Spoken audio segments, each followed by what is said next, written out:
Hey guys, what's up and welcome to tonight's show. Looking at the Champions League games, more specifically Girona versus Arsenal. Fantastic result for the Gunners tonight, 2-1 win away from home in Spain.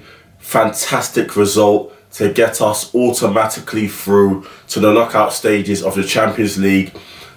The top 8 teams get automatic qualification and there's a playoff for the teams under, which I'll explain in more detail. So let's look at Arsenal versus Girona first. I didn't give a prediction, but I did give a changed lineup. Arsenal started with Neto. The manager made quite a few changes actually.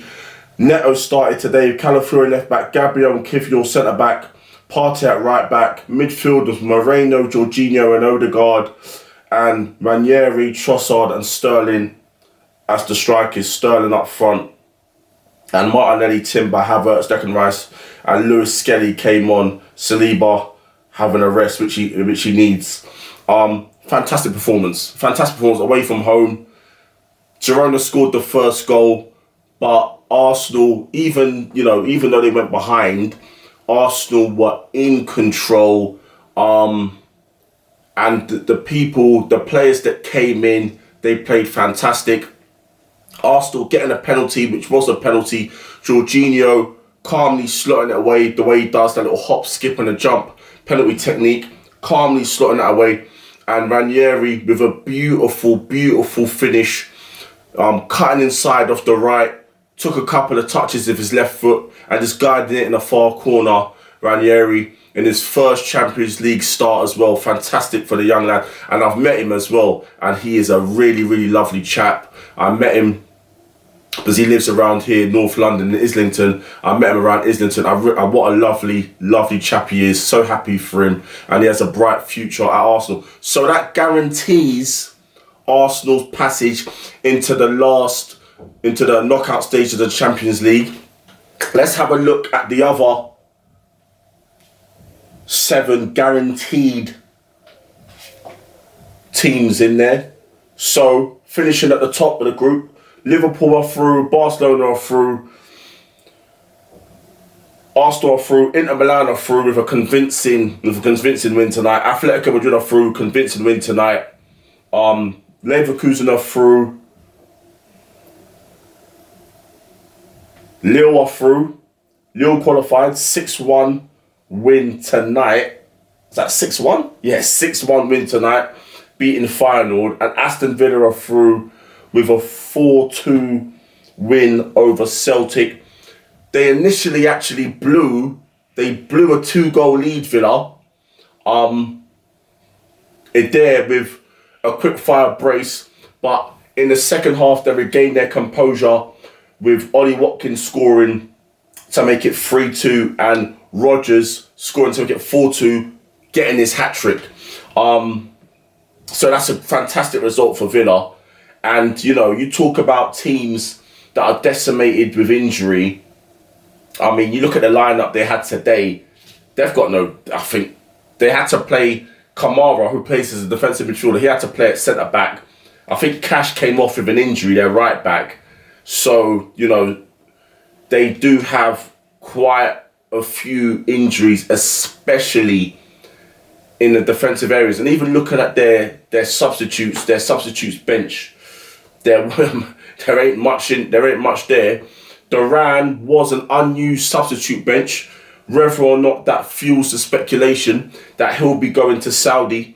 But we're going to touch on that. In a minute, some of transfer news, because Arsenal and Villa are sort of locked in a little bit of a transfer drama, so to speak. So those are the first 8 teams. I'll say it again: Liverpool, Barcelona, Arsenal, Inter Milan, Atletico Madrid, Leverkusen, Lille and Aston Villa. They're all through automatically. Now from 9th place to 24, they have to do a playoff. So we've got Atlanta, Dortmund, Real Madrid, Bayern. Bayern won today. Real Madrid won today. Milan lost, but they're still through. Did they lose? yeah, they lost to Dynamo Zagreb, but they still make it through to the playoffs. Milan, PSV, PSG, Benfica, Monaco, Brest, Feyenoord, Juventus, Celtic, Manchester City managing to win against Club Brugge to get them into the playoffs, and Sporting are into the playoffs and Club Brugge are into the playoffs. The teams that are eliminated: Dynamo Zagreb, Stuttgart, Shakhtar Donetsk, Bologna, Cervena, Zvezda, Sturm Sparta Praha, if I'm pronouncing it right. Some of these names are funny. Leipzig are out, Girona, Salzburg are out, Slovan Bratislava, and Young Boys. So those are the teams that are gone. So the playoffs are going to be very interesting. Those playoffs sort of are a little bit of a headache for some teams because those are extra games that you don't really want. But with this new Champions League format, it's going to make it very exciting because there's some really good teams in these playoff games. You've got Manchester City, you've got PSG, Milan, Bayern Munich, Real Madrid, Dortmund. You've got big hitters in this playoff, in the playoffs for the Champions League. So it's going to be interesting to see who the last 8 teams are going to be for the last 16. I think Bayern, it depends on a draw, if there is a draw, but I think Bayern will make it. You know, I think Real Madrid should make it, PSG, but it depends. Manchester City, they've seemed to be getting their poise, but it sort of depends on the draw and how, you know, what teams are going to be drawn against who, but that's going to be really, really exciting. So again, the English teams that are through, 3 English teams, Villa, Arsenal, and Liverpool all through. Fantastic. And from an Arsenal point of view, it's great for us. It's great for us. That was a potential banana skin against Girona, and we navigated that game really well. We played really well. The manager made a lot of changes, and those changes came in and they've done the business. So absolutely fantastic. Liverpool, I think they lost away from home, but the manager made a lot of changes. Slot made a lot of changes there, and Villa regaining their poise, and fantastically for Villa, making it through to the knockout stages of the Champions League. Emery again doing his magic in Europe, but Villa definitely need to invest, and we're going to talk about potential transfers in a minute, briefly. But this new Champions League format, I weren't too keen on it at first, but it's sort of grown on me, to be honest, because it sort of forces every team to win, to try and win a game. You know, it's all for money. There's more matches. You know, the football powers that be are making more money because there's more matches. But it forces teams to play for the win. So it's interesting, and the playoffs are going to be really exciting as well. So yeah, Arsenal, we're through, and we're going to await to see the other 8 teams that are going to join us in the knockout stages. So, transfers. I wasn't going to talk about transfers, but solid, substantial transfer news to do with Arsenal is actually happening. Arsenal bidding for Ollie Watkins. Apparently the bid was about 60 million, but Aston Villa said no because they're going to sell Duran to Saudi. And they don't want to lose both of their strikers. Now, from Villa's point of view, I don't understand it. I mean, I know from maybe a PSR and an FFP standpoint, they might need to sell players to gain money in order to buy players. And that's what they might be trying to juggle. But I would think that, I don't think Ollie Watkins is that good a striker. I think he's a second-tier striker, a mediocre one, but he's not.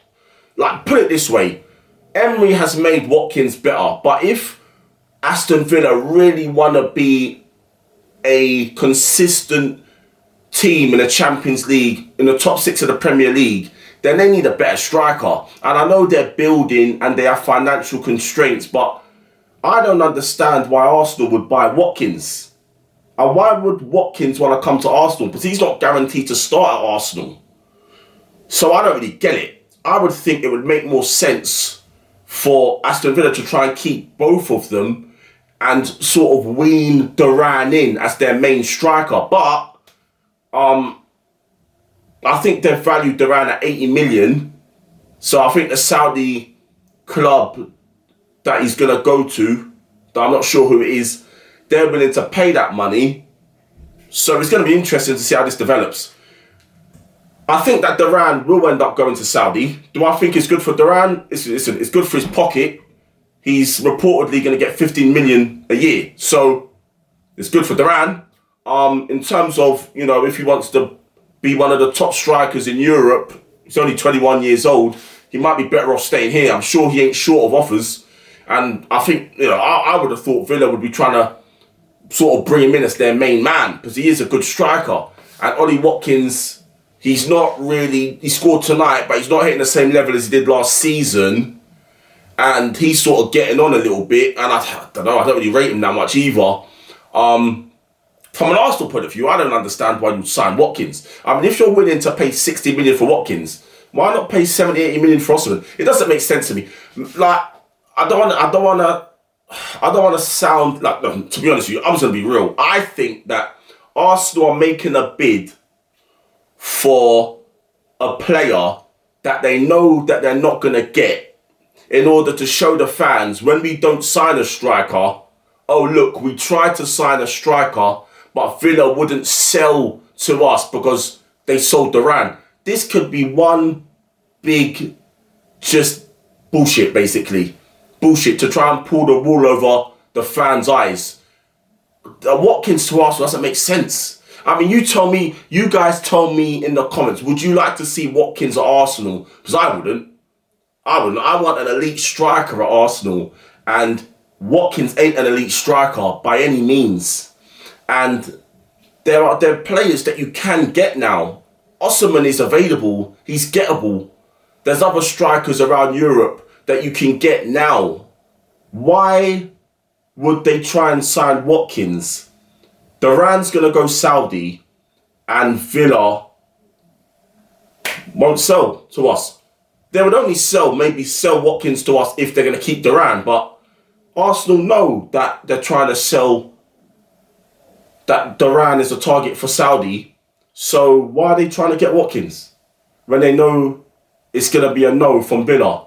Is that just a way to show the fans, oh, look, we tried to sign a striker, but we couldn't get no one this transfer window, and there was no one available, and most fans are going to buy it. Most fans are going to buy the bullshit and say, oh, yeah, getting players in January is hard, they tried, and if we do fall short or winning the Premier League and the Champions League, like, well, they tried to sign a striker, but, we couldn't get one, no striker was available, they tried to sign Watkins. This could be a very clever way to trick fans and pull the wool over fans' eyes. We have to be careful there. And this is something that I'm going to watch, that we have to watch, how this develops. Because, listen, let's have it right. We're through to the Champions League knockout stages. We beat Girona, but we still need a striker. What we have up front ain't enough. It ain't enough. So, again, I don't know what you guys think. You guys tell me in the comments what you think. Would you like to see Watkins at Arsenal? I wouldn't personally want to see him at Arsenal. I don't think he's good enough for Arsenal. And I don't even think he would start. I think that if he wants to come to Arsenal, he'll definitely put Watkins on a bench because he loves Havertz. So if Watkins was to come to Arsenal, he wouldn't start anyway. So I don't know, mate. Clubs do this where they sort of bid for a player that they know they're not going to get to sort of appease the fans. So we have to be careful about that. But Champions League, business done. Let's have a look at who we've got next. Manchester City, I believe, we've got in the Premier League at home. I think we do have Manchester City at home in the Premier League.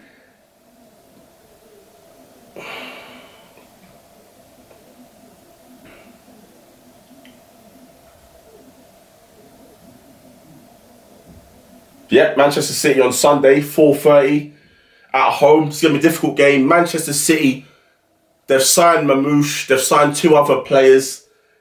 And Mamouche is looking fantastic already. So I do think this is going to be a stern test for Arsenal. It's going to be a stern test for City. So we're going to see how this goes. We need to win this game in order to keep our Premier League charge going. But that game isn't till Sunday. And I'm going to preview that game later on, closer to the game. So, again, we're through to the Champions League. Amazing night's work by Arsenal. Fantastic to be in the knockout stages. Let's see what we can do between now and the end of the transfer window. Hopefully we get a forward in. And again, I'm going to preview the Arsenal-Manchester City game closer to the time. Again, thank you for watching, guys. All that good stuff. Like, share, subscribe, leave a comment. And I'll see you very soon for the next one. Peace.